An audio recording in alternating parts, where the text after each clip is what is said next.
Hey folks, Daily Landsblog here. A day after we shot the Facebook Live show with Clint and Frank. You thought I was going to forget Frank's name, didn't you, Case? Yeah.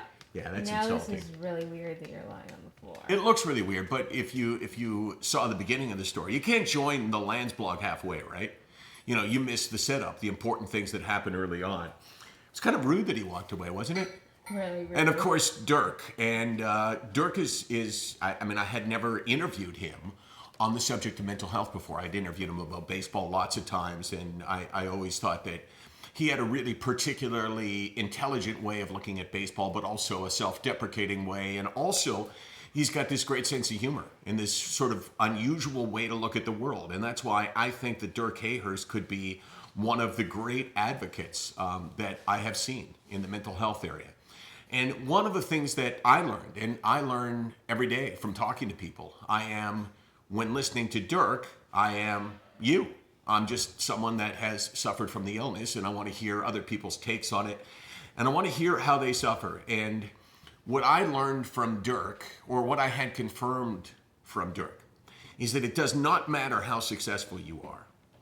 That all of us that suffer from anxiety and depression and panic, that whole sort of group of illnesses that you could probably all someone put them in a bowl and stirred it all up, and to me, you can't really differentiate.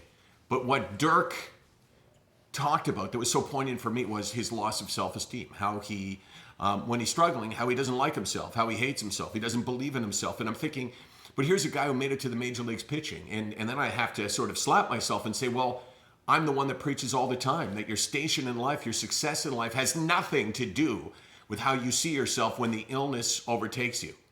And I was thinking to some of the great people in history, like Winston Churchill and like Abraham Lincoln, and I was thinking it must have been so difficult for them to put this face forward for the rest of the world when I'm going to make the assumption that Abraham Lincoln thought the same things that I think right now when I'm struggling.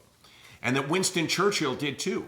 And that is sort of a bizarre link for me that I have with these people in history. And it's like everyone ever that has suffered from depression has suffered this loss of self-esteem. And that is, when you learn it, one of the most important things that you can learn, because it gives you a link, it gives you a bond, and it gives you this sense that, you know what? I'm not a loser. I'm just sick. So thanks for that, Dirk. And wow, really, Winston Churchill? I'm just thinking about that. I'm kind of getting freaked out about it. SickNotWeak.com, 24 hours a day, 364 days a year. If, in fact, you struggle with your self-esteem, let us know. We can help.